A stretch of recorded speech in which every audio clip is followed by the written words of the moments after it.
everybody. Welcome to episode 2 of Agile Lemonade. Yours truly again, Jackie Colbert, and I am joined in the studio with my partner in pivoting, Dr. Marie Alcazar.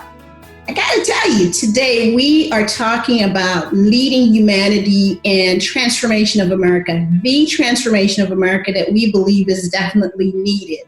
I'm so excited that we have in the studio with us today a very special guest. And I'm going to hand it over to Dr. Marie to introduce him to you. Dr. Marie, please take it away. Well, good morning, everyone. And again, welcome to Agile Lemonade. I am so excited to have with us today Dr. Tony Bolden. Dr. Bolden is a leader and strategist and works every day to help organizational leaders be able to pivot and drive to their desired outcomes within their organizations. And so today he's going to help us address the issue around leading with humanity, the transformation of America. So without further ado, I'd like to ask Dr. Tony if he would just share a few words about where he is and the work that he's been doing. Sure. Well, thanks, first of all, for inviting me and letting me participate. We met more than 10 years ago. The last time we saw each other was 10 years ago. So I know I call you all my sisters from another mister. So we always said we get a chance to work together. So here we are. That's right. Our time and space has aligned. So happy to be here with you all today. Tony Bolden, born and raised on the south side of Chicago. I'm a native Chicago and currently in Atlanta. Been down here for 26 years. And professionally, I'll say north of 20 years. So let's just say that. I've been in the human capital management / talent management space. So that's everything from a practitioner when it comes to facilitator, speaker, trainer, if you will, and then kind of put some education behind that over the years. So I was one of those late bloomers. I left school to work and ended up going back to school later in life to complete my undergraduate, and then went and got an MBA in organizational psychology and development, just because I was always interested in how to equip folks, kind of give them the tools to use what they already have to be successful in life. And so with org psychology, I kind of helped businesses, in your vernacular, become more agile and better learn how to leverage their resources. And then couldn't stop there. And like you all, went and got my doctorate of management in organizational leadership. And just have been able to kick that up a notch. So I've always been on the sales and consulting side of work and continue to do that as well. So get my hands in a few pots. Absolutely. So that's amazing. If people could only have a glimpse into the opportunity that we had when we shared our doctoral program together, they would simply be amazed. I myself am in awe when I step back and think about the work that we did and even where we all landed, right? It's just an amazing opportunity. So Absolutely. Without further ado, I want to kind of jump right in and, kick off the conversation around, humanity. What is humanity, right? How do we define it, right? And the idea around systemic racism and the need for transformation. So we're in a really interesting time right now on the kind of in the throes of the global pandemic, as well as, coming right, just kind of plunging us into facing the issues around systemic racism with the recent killing of George Floyd. So we're here.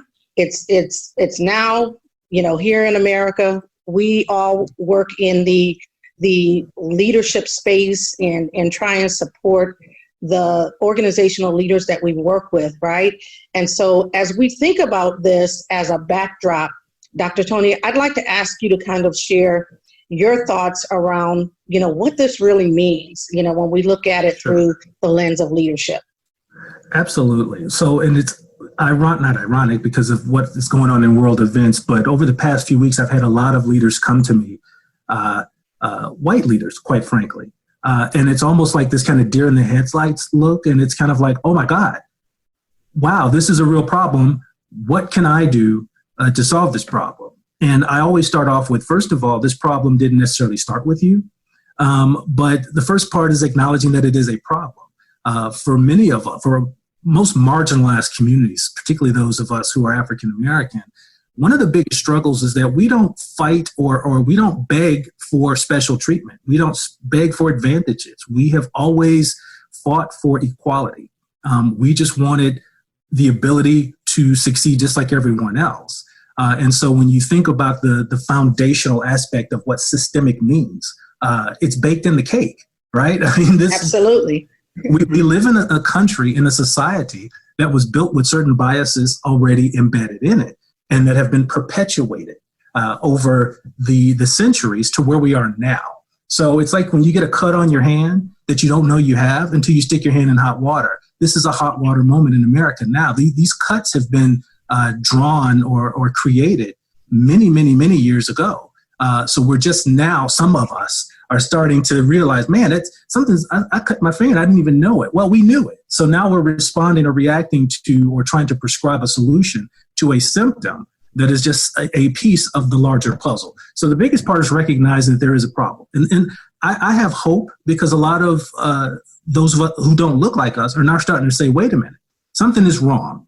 When white folks start saying there is systemic bias, then now we've got some ears and we've got some eyes on the problem that we can work toward a solution on. And that's important. And I know we'll probably get into this later about all of our parts to play. But the first step to me is always recognizing the problem, right? We're not medical doctors, but we are business doctors. And we all know that the first step in the cure is understanding what the problem is and understanding that we can't treat the symptoms. The symptoms give us a roadmap to the systemic, to use the word again, problem that we're all experiencing. So it's a wake-up call for everyone. And it's a learning opportunity. So now that we have folks' attention, what are we saying? What are we embedding in them? So when their eyes close again, let's be honest, when their eyes close again, we'll have you know how when the light comes on and you stare at a light bulb and you close your eyes, you can see an imprint of the light bulb on the back of your retinas. When these eyes close again, what imprint are we leaving for them so that they can become more of a true ally with us to bring about change? And then when it happens, when their eyes open again, at least now that we've moved beyond the shock, now we're moving on. Okay, we've started laying some groundwork towards a solution. Now we can start implementing some of those solutions. Yeah, that's quite a bit there to unpack. I like what you said, that it's baked in the cake, and the analogy of having the cut on your arm. It reminds me of the frog in hot water theory, right? Exactly. In that you sit in it and it's kind of cool, then you just kind of lay back and it warms and warms, and to the point where it got so hot that you don't realize that it's been a burning platform for a long time. So help me with this piece of systemic racism, because I think that in defining humanity, we know that it covers all races. But when we're talking about this burning platform under which we all stand or sit, people of color, particularly Black Americans, have been more predisposed and marginalized in this area. How do you see it manifesting? What are some of the symptoms that you have seen or, heard of from organizational leaders or those who have been subjected to it? What does that look like? Sure. So to step back again, I call it the foundational tenets of leadership is empathy and understanding. And good effective leaders is one of my favorite terms. Effective leaders understand that I bring my humanness to my space. So it's not always knowing the answer or having the solution, but at least understanding in my humanness, I can work with others to help get there. So that's the first, that's an empathy. It's a humbleness in leadership. Greenleaf, as you all remember from all of our studies, Greenleaf really touted the concept of I'll say spiritual leadership, but that empathetic leadership, that understanding leadership. So what does that look like? When you talk about systemic, it's baked in the cake. It's in everything, right? Broad, and let me bring it down. It's in everything. We could talk about redlining, right? We could talk about how our insurance rates are different from those who don't look like us because of the areas that we live in. Sometimes that we're steered towards those areas to live in. Sometimes that's all we have. We can talk about systemic racism in lending. We could talk about systemic racism in finance rates. We could talk about systemic racism in the criminal justice system. We are protesting now for brothers and sisters who are killed on the street because of the accusation of doing something wrong. Our idea of equality is just arrest us and let us enter the criminal justice system where we can at least have a voice under this concept of Lady Liberty, right? So we just want to at least get to the point where we can get near the equality that is afforded to us as American citizens. So it's in everything. It's in racial, it's in hiring practices. So this is where it hits home. I don't want to say home for me because I'm a Black man in America. I grew up on the South Side of Chicago. All of it hits home for me. But in my daily walk is systemic racism in corporate America. And this is where the eyes get wide of the leaders that come to me and say, I never knew we had a problem. I still work for someone else. I still work within a publicly traded company. And my leader came to me this week and said, I didn't realize how underrepresented African Americans are within our company. Yes. So of course, I chuckle at the initial shock to say, okay, so then what do we do about it? Right? Yeah. Well, how do we empower the folks that are here? Because we're here. We're sprinkled all over the globe, but we're here. So how do we empower them? And then also, what can we do to make the organization attractive enough to go into those, what I call non-traditional areas? It makes sense to me, obviously, but non-traditional in corporate America. How do you go into HBCUs and other places where the talents and intent are bred and trained in order to bring them into, and I'm talking specifically about on the software side of things. So yeah, and I apologize if I'm kind of going off the reservation a little bit here, but when you talk about systemic, it touches on everything. So once we understand that, then it's less of an eye roll with those who have the privilege that don't have to worry about these things when it's brought up in those areas. And a lot of folks think of privilege as a concept of white privilege or rich privilege, et cetera. It's just a matter of privilege is essentially enjoying the benefit of not having been subjected to something that you have no control over. That's right. Absolutely. So the privilege gives you this cloak of invincibility, or at least here's the definition. Privilege is when it happens to them and it doesn't happen to me.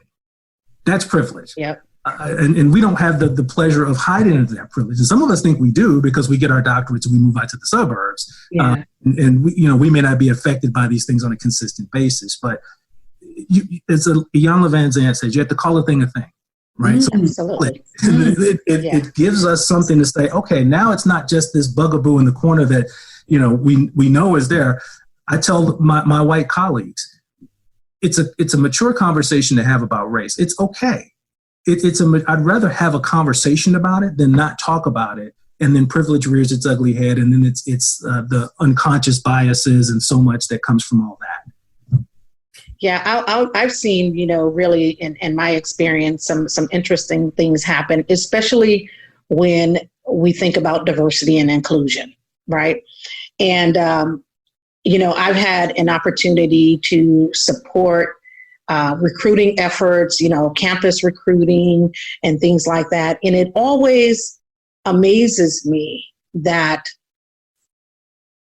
how marginal the effort is at the corporate level to actually pursue and recruit qualified candidates from HBCUs, right? Now, the reality is the three of us didn't go, we didn't complete our doctorates from HBCUs, right? And even in some ways, I feel like that when I consider the work that needs to be done, right? When I consider where we are, I think people sometimes believe that because of the opportunities that we have, the jobs we have, the roles that we play within our organizations, that somehow the racism escapes us, right? That somehow we don't get it, we don't understand it, we don't live it, right? And the reality is that we live it in a different way, right? Our experiences, our exposure to it is different than maybe for some, right? And so I want to share kind of a recent event something that happened with me as we had the unrest begin following George Floyd's killing, right? And everybody became hypersensitive to everything that was going on in the environment. I came across it was a conversation string in what is a kind of online neighborhood watch app that is circulated here in the area that I live in, right? And on that app, the idea was presented that Walmart was shutting down because of the fear of protests, because of the possibility of George Floyd's funeral coming to Pearland, okay? Now, the funeral did not come to Pearland. However, his internment did, okay? But I guess it was early on and there was just, rumors and things circulating. And so the idea of the possibility of a protest coming to white suburban Pearland was a bit too much for some people to consider. So this conversation ensued. There was a lot of dialogue back and forth, which is presumed to be white people saying, what is the point of all of this? They don't understand all the protesting, and they don't understand why people, what people are so upset about. And the funny thing is that I saw the string after the fact, right? And there was one person who weighed in and said, "You don't get it. You don't understand why we're protesting," right? And I realized that the conversation was done, and so I didn't weigh in on that. But I later made a post that said, "We need to focus on turning Texas blue." Well, oh my God, when I did that, I set off a flurry of comments where people just literally lost it, okay? And the reality is that, there were comments that were stated like, how is voting going to change anything? How is that going to stop anybody from being killed, right? And I stepped back and because I didn't just want to be reactive. And when after a couple of people posted, "Keep Texas red," and then somebody finally said, "If I wanted to live in a blue state, I'd live in Houston." And I said to myself, my inside voice was, "Stupid, Pearland is not a state." And so the only response that I posted was, "Your lack of understanding. I am not responsible for your lack of understanding." Okay. And I did, and I commenced to close it out, delete it, because I said, I cannot allow my energy to sow into that. These people have a long way to go. But my takeaway from all of that was, these are people who are, potentially my neighbors. They are okay with me living among them as long as I don't do anything to change the status quo, as long as I am not in pursuit of equality, as long as I am not asking them to do anything different, right?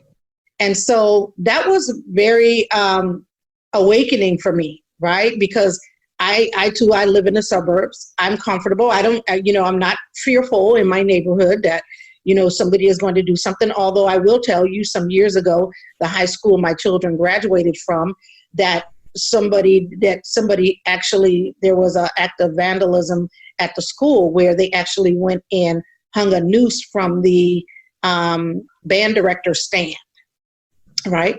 So we, even in the suburbs, are subjected to systemic racism.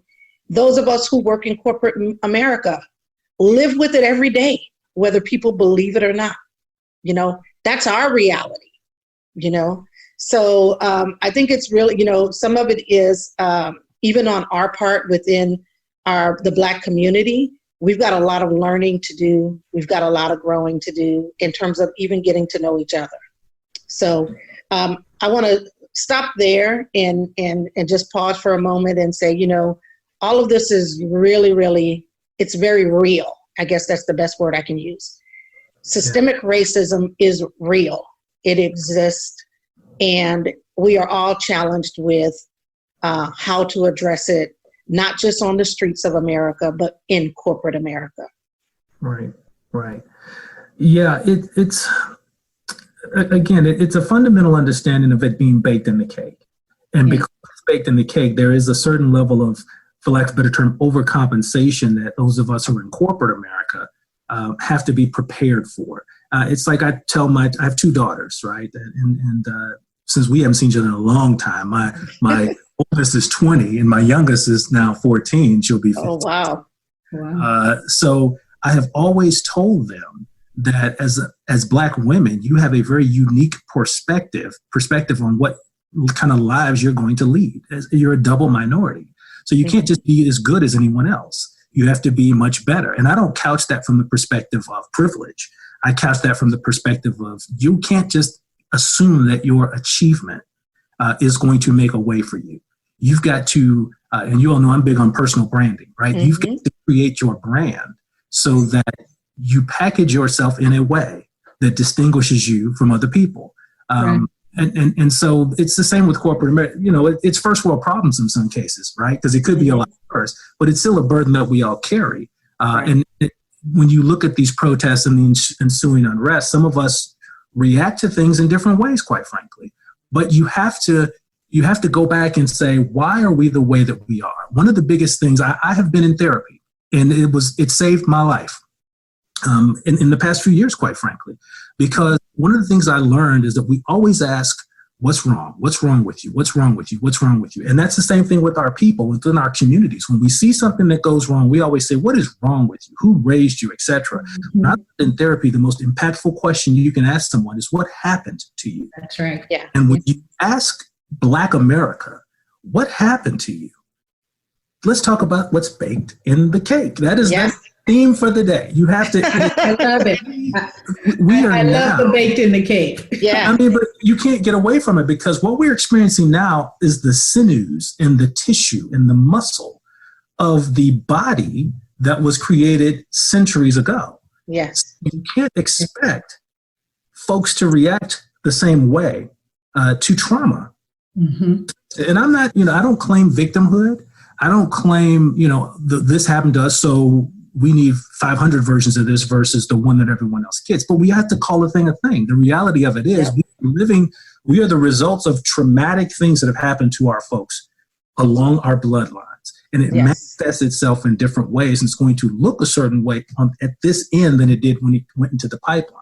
So a lot of what we're seeing with the systemic biases and some of those things that are happening is we have to learn how to channel those feelings, that anger that is rightfully there, historically, channel it to where now we're going to be doing good from it.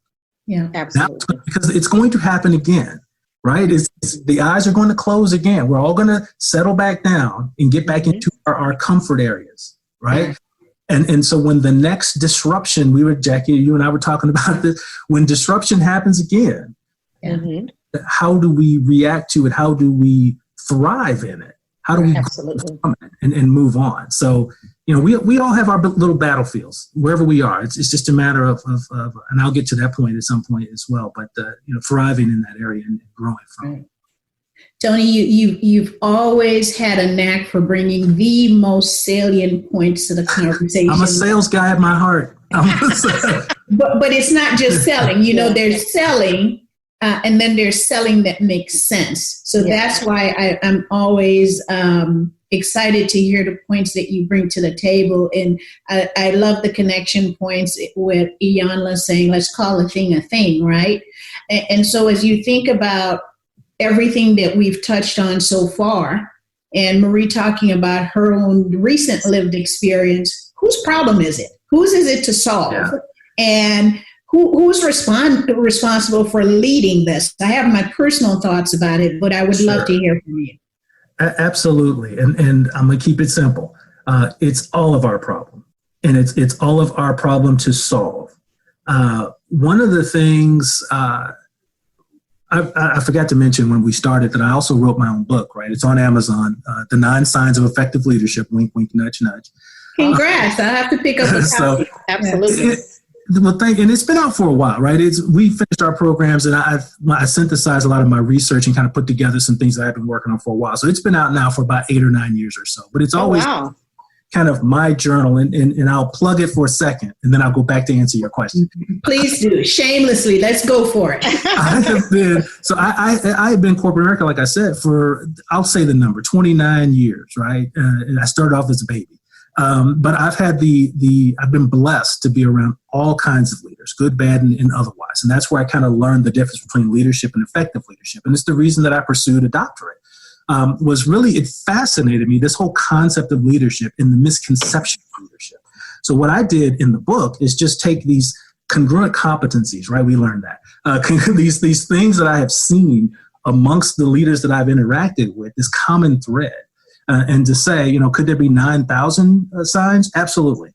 But these are just kind of the 9 basic themes that I've always seen in the leadership that I've been able to enjoy, as well as those leaders I've been able to interact with.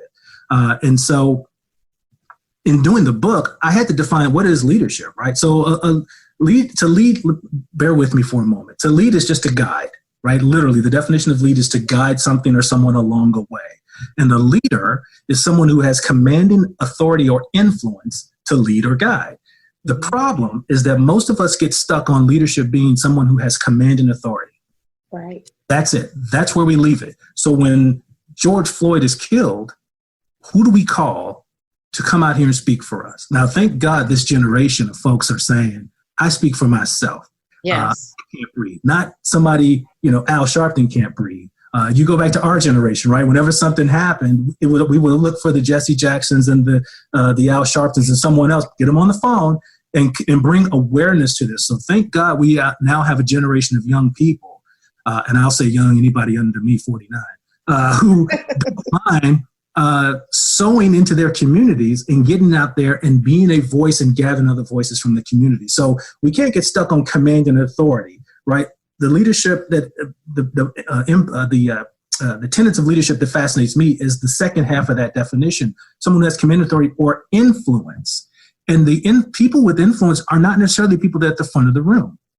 Absolutely. You go to a meeting where there's a meeting in the meeting, right? They're in the back of the room that folks are looking to for answers. Or somebody will say something from the podium, and then they'll lean over to the person in the back of the room to get what they want, because I could be in the room and be influential and not necessarily lead. So whose problem is it? All of us have influence. Every one of us, and I say this every day, I'm blessed to be in a group of brothers who we hold each other accountable. And we talk every day. Now, I'm a fraternity man, and these are all of my frat brothers, but we talk every day. And it's always about doing things with purposeful intent. It's all about what did we do yesterday to advance the cause of our people, and what can we do tomorrow? So this is an everyday thing. I've already connected with them for today, and it's the weekend. And so it's our problem. It's our problem, and we're the ones that are responsible for making a difference. And I always tell these guys, you are the king of your circle of influence. I got my wife and my 2 kids who listen to at least most of what I say. And I have established, I'm the only man in the house. I have established some level of credibility with 3 people who live with me. Yes. So my God-given duty is to, within that influence, to stir them up, to prepare them to go out and touch who they have influence with. And so on. So all of us have a job to do. George Floyd's death, Ahmaud Arbery, we can go on and on and on. Breonna Taylor, we can go down the list. The first responsibility that I have is to teach my children how to be better in the world. How to, and again, these are all cliche, be the change you want to see, what they can make a difference, etc.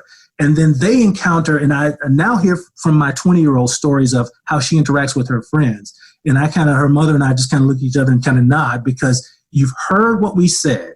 The seeds that have been planted are now starting to grow and bear fruit. Absolutely. So that's what we can do. And that's where most of us get so frustrated, because when disruption happens, we start kind of figuring out, what can I do? The basic tenet of humanity is to have control over a circumstance and situation that we don't. Right. So the only thing that you can control is yourself in a circumstance or a situation. So when times like these, when things are going crazy, you kind of have to bring everything in and say, what can I do in a little portion of the world that is going to make a difference? And then those ripple effects will multiply. So it's all of our problems. We live here. So, I got to cut my grass. I have to pick up the trash in my neighborhood. So this is our neighborhood. So we are responsible for that change. And you can't preach someone into salvation, as the old preachers used to say. That's right. You got to walk it out. That's right. That's right. I can be what I want to see happen in the world. That's right. Very powerful. I think in so doing, you've actually answered that. We were asking about the role of organizational leaders, but it's everybody's responsibility, which aligns with our thinking. In leveraging a little bit of verbal economics and making sure that we keep the snack-sized bite of goodness going. Dr. Marie, why don't we do a round table, if you will, because we like to flow. When a conversation is flowing, we just flow with it, and we each give our tips, techniques, and to-dos, as we all play a vital role in ensuring that we transform in a scalable, sustainable, and inclusive way, the America and the world that we want to be, because we're being watched and we're at the tipping point and the apex of making enduring change. So I think that the folks that are listening in, and I hope that you're still with us, because it's just about to get juicier. So let's talk about those tips, techniques, and to-dos. Yeah. So I think the first thing that I would ask people to do is to think about your sphere of influence, right? So dovetailing off of what Dr. Tony shared, we have to operate within the space that we have, right? And so you don't really have to look very far. Starting at home with your own families, with your own children, with people, and be conscious that others are looking to you to see what your thoughts and your ideas are, and seeing how you're responding to what's going on around you. And so starting within your own sphere of influence, but I would ask you to do one thing: stop and be thoughtful before you act. Think about those words, right? Because once those words come out of your mouth, you can't take them back, right?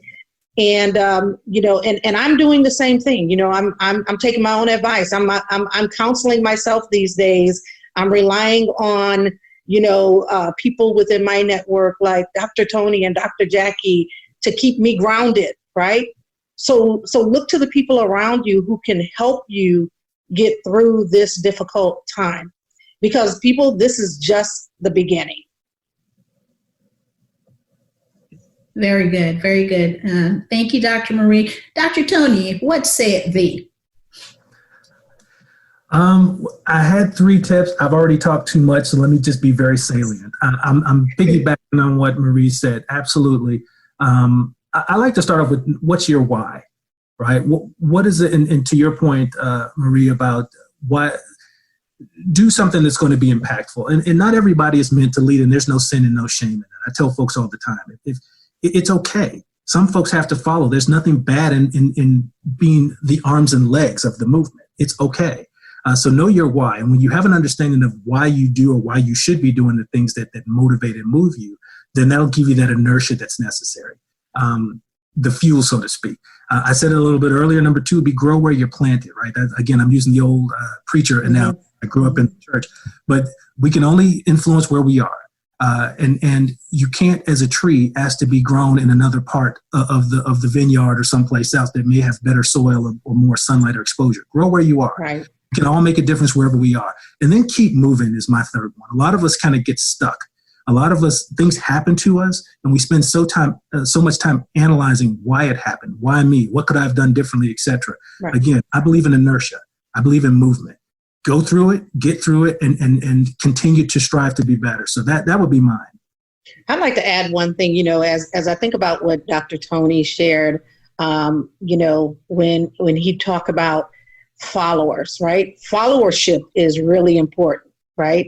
And the reality is a good leader is able to instinctively move between the role of leader and follower. Absolutely. So, you've got to be willing to listen and be open to other people's ideas and allow others to have a voice.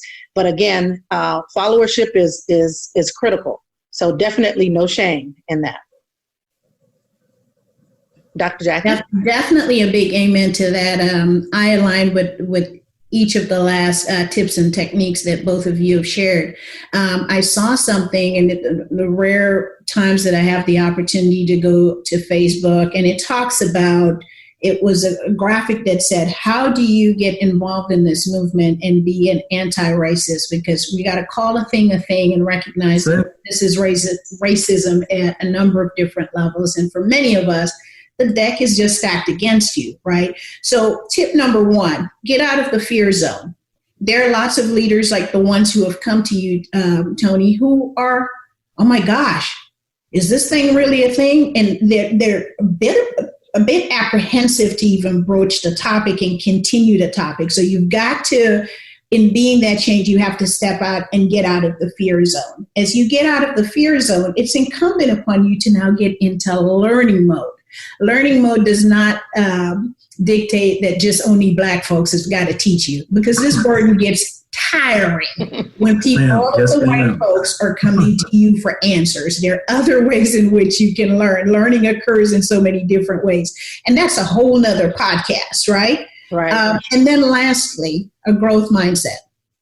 Getting out of that fixed mindset, that which feels comfortable for so many of us, and start thinking about what growth means, which is expanded in an inclusive way. Again, that touches on what I mentioned earlier, drives a scalable solution, an enduring solution that begins to get us away from this place where 400 years starts fading to the back, and we have a new normal regarding how humanity should be treated.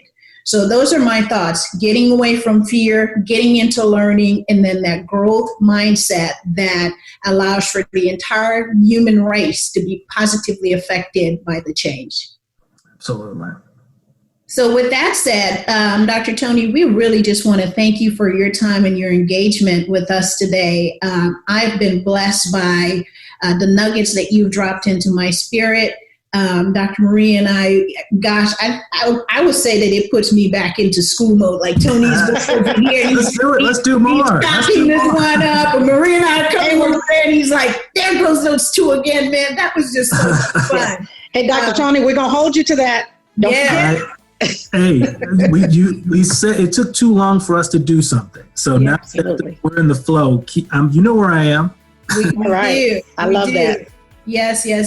So for all of our listeners out there, again, it's been a pleasure to have you listening in. Listen, like, share, spread the word, be the change. Let's be a participant in the transformation of America, and we will talk to you soon. Once again, this is Agile Lemonade. Take care.